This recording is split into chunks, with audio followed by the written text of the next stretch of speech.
Hello everybody, my name is Kayz and welcome back to my YouTube channel. Today, we will be doing a questions and answers while also drawing people's original characters as they requested me to do. Keep in mind that everyone who asked questions in this video either have YouTube channels, DeviantArt pages, or both, and as such, they will also be linked below in the description for your viewing pleasure. Please do go give them some support as they all deserve it. As well as this, if you have a question that you would like answered, please feel free to comment below and let me know what your question is, or you can go on my DeviantArt page where you will find an ask box, or even on my Tumblr ask box. So yeah, you can pretty much ask me anywhere. And if you are asking me a question on YouTube, just be sure to explicitly state that it is for a Q&A video. That way I know to save your question's answer for the next Q&A video and not answer it right away in the comment section. Okay, now that that is out of the way, let's get right into it.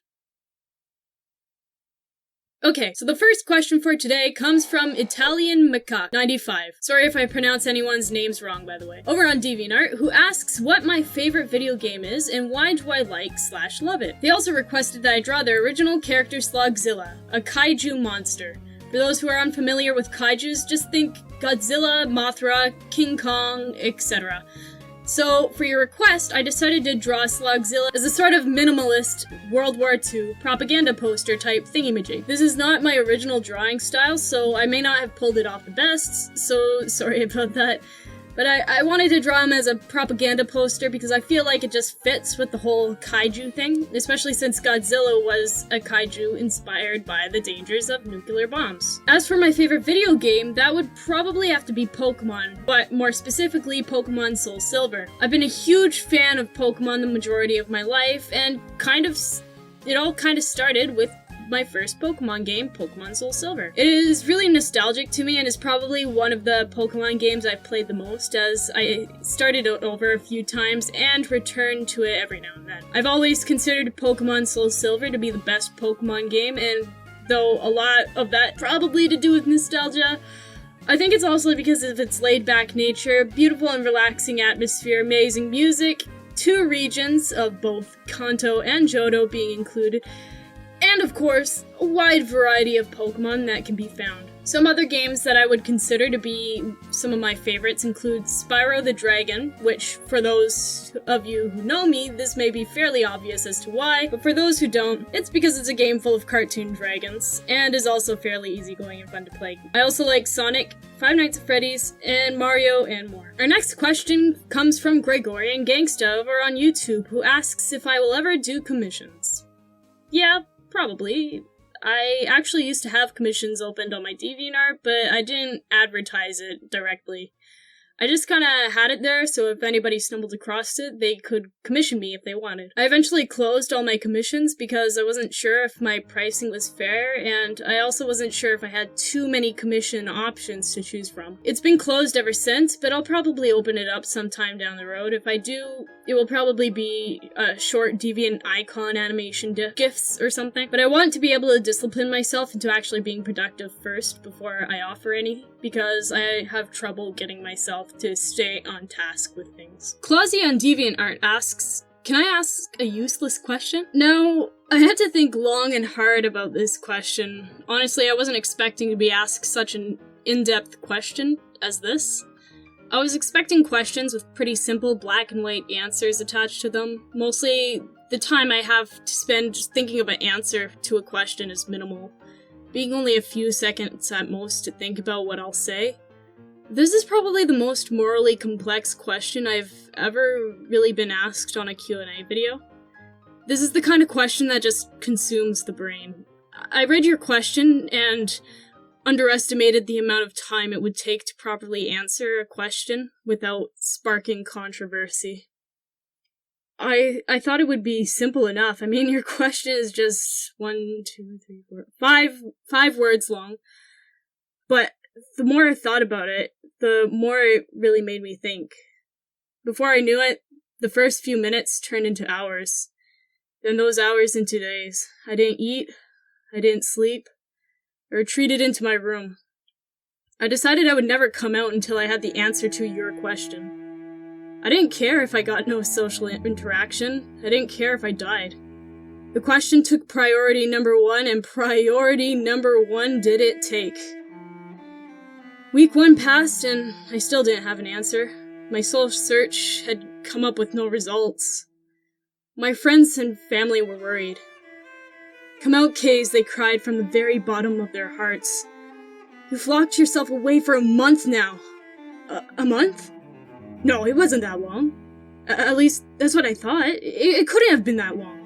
But their crying voices had taken me out of my trance. I had lost my train of thought. I was angry. I had been so close to finding the answer. Frustrated, I went to the dusty computer to see what the date was. But they were right. It had been a month, and I still haven't found my answer. Suddenly, all my anger seeped out of me as if I were a sponge being squeezed of all that dirty dishwater. What was I doing? A month? I let this question consume my life? Question. What question? What even was the question? That question? I searched up the question on my computer. Couldn't believe it. Had I really wasted a month of my life trying to find an answer to this question? And I still haven't found the answer. After an intense emotional breakdown and a reunion with my family and friends, I decided enough was enough. I wasn't going to let this question hang over my head any longer. 5 words. 29 characters. That's all it was? No, it wasn't even that. It was a bunch of ones and O's on a digital screen. I wasn't going to let this question hold power over me anymore. But the Q&A, jeered the question through its evil grin. You cannot finish the Q&A without first answering this question. If you can't answer this question, you will never be able to do anything in your laughably short life. You will amount to nothing. The mocking went on, but I wouldn't let it get to me. Impossible? No. Any question can be answered. Every question has an answer, even if there wasn't necessarily a right or wrong one. In fact, a question cannot exist without an answer, just as mosquitoes cannot exist without the lifeblood of other animals. So, the question. Can you ask a useless question for my video? Yeah, I guess. I mean, you already asked the question anyway in the first place, so you kinda answered the question yourself, so, you kinda did my job for me. Oh hey, look, it's Plutalion's request. Neat. So, Plutalion on DeviantArt asked me to draw one of their original characters from their story that they are writing. Out of the characters to choose from, I chose Hachi and Floppy. These little guys are aliens, which, if I remember correctly, live on Pluto. Hachi and Floppy are friends, so I drew them walking side by side as Floppy, who is a musician, shares his latest song ideas with Hachi, who is signaling his approval. Plutalion also asks if I could elaborate more on what my Project AA is, which is a perfect question as not only have I barely talked about it here on YouTube, but I also have more questions after this dealing with the same topic. So this is a good introduction for that. Okay, so starting off, my Project AA is a modern fantasy cartoon show that I want to make. So far, I haven't shared a lot about the cartoon, except for the concept and character art that you can find on my DeviantArt and channel, as well as some of the characters' personalities. However, the characters I have shown so far are not major characters, as they're pretty much only going to be background characters, or, at the most, side characters for our mini side plots. The only one exempt from this is Watos, who is a villain. However, he will not really be in the main portion of Project AA. He is for something else, while still being a part of Project AA, if that makes sense. A majority of the dragons you see me draw on my channel, excluding the most recent as of this video's upload, Skeleton Dragon, are characters that will most likely appear in the show. Some of these videos don't have commentaries though, and I don't really explain the characters in the description all too much. So, for their particular cases, I would recommend checking out my DeviantArt if you want to know more of their personalities, because that's where I explain them, in the description of their posts. But dragons aren't the only creatures that I've shown for this cartoon. I've also showed an Ogopogo, Wendigo, a Golem, and a Warpentinger, however you pronounce that, the little rabbit thing. Though I only showed the the sketches for the concept of a warp and tinger on DeviantArt on a status update post. I haven't made a concrete design yet. I also showed some scenery or background concept art. As for the main characters, I haven't revealed anything about them yet, except for a single post I made to celebrate 100 watchers on my DeviantArt, where I make a hypothetical Pokemon team for my main character, and left it up for interpretation. Though I would love for this show to be aired on television, I really don't think that will happen because I don't really trust handing over my copyrights to television networks. I think it will air on YouTube or something like Vimeo, but that's for future me to figure out because I'm still working on a script for the first episode and I need to revise it and make it terrific instead of terrible. Because right now, it's terrible.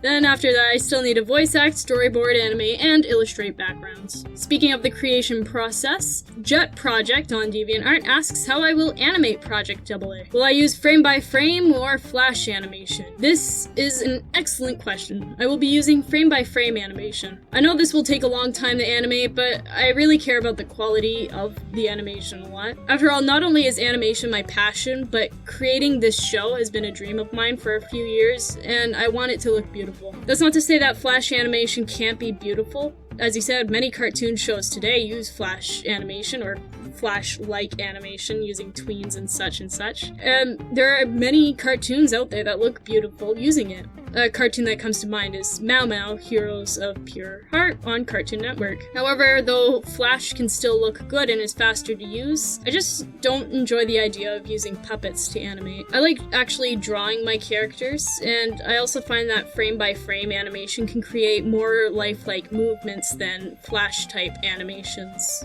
That's something I want to capture in this show. Naturalness? Natural beauty? Yeah, I don't know. I just want it to feel real. Yes, it is about dragons, and of course dragons aren't real, but I want the emotions that it evokes to feel real. I want the characters to feel real, I want the world to feel real, everything.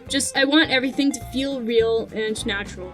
Something I brought up before is how a lot of cartoons use very clean, plasticky-like backgrounds. And though that looks nice in the context of particular shows, like SpongeBob or, I don't know, Powerpuff Girls, where really clean backgrounds, it's just too clean and perfect to be believable. Real life has cracks, dirt, and grime, but that doesn't make real life bad. There's beauty in imperfections like this. The same goes for the animation I want to achieve. Our movements aren't clean. We twitch, we make awkward body language gestures, we second guess ourselves, and in fact, I cut it out, but while recording this line, I actually second-guessed myself, which is kind of ironic. But that's what I want to capture in the show's animation. Also, just to snap back quickly to the request, Jet Project requested that I draw their character Smoker, the snake-like wyvern, from their comics. So that's who you have been seeing me draw. I decided to draw her character using the trapeze, as Smoker is a circus entertainer acrobatic. DeviantArt user 186Lily asks,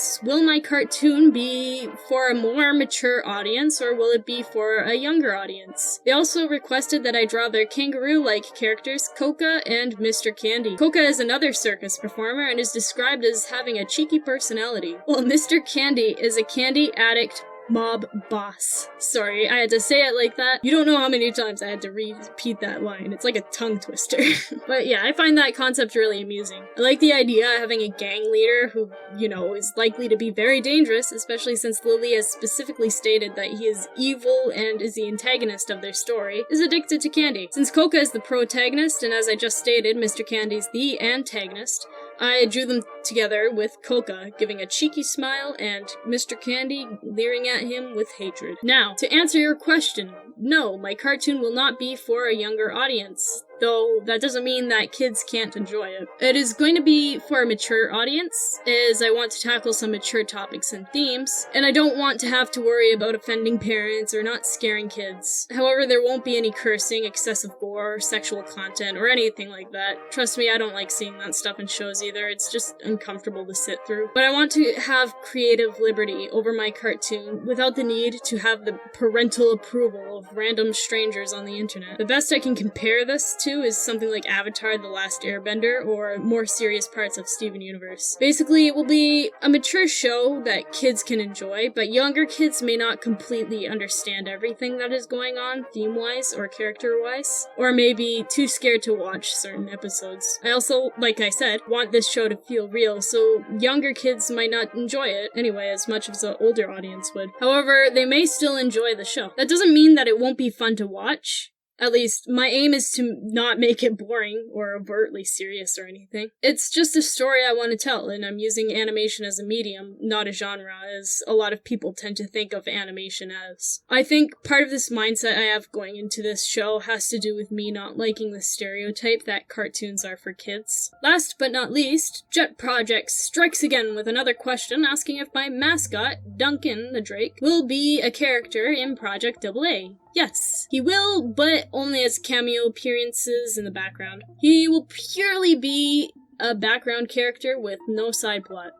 I might make a comic or a few shorts with him on the side, but other than that, no. I was actually planning on making a comic series with Duncan on DeviantArt, which I have actually started, which shows I have like 2 comics on there, but they were really rushed and I don't really like them, and and they were supposed to show a bit of his story through goofy shenanigans and as well as granting a sneak peek into my world, but I ended up scrapping the idea as I don't want to spoil the mechanics of the world I'm working with, as it has a major part to play with a main character's character art, and just because I don't enjoy making comics as much as animating stuff, because when drawing comics, I just don't get the feeling of satisfaction as I'm done making it, because I don't get to see the characters move around and come to life, which is what I love about animating. For our second request, Jet Project requested that I draw her other dragon character, Swell the Sea Serpent. Instead of drawing Swell in my normal line art style, I decided to draw him in my lineless art style that I drew Wados and the Ogopogo in, just because I felt like the lineless style could lend to a more eerie look, which is what I was going for with this piece.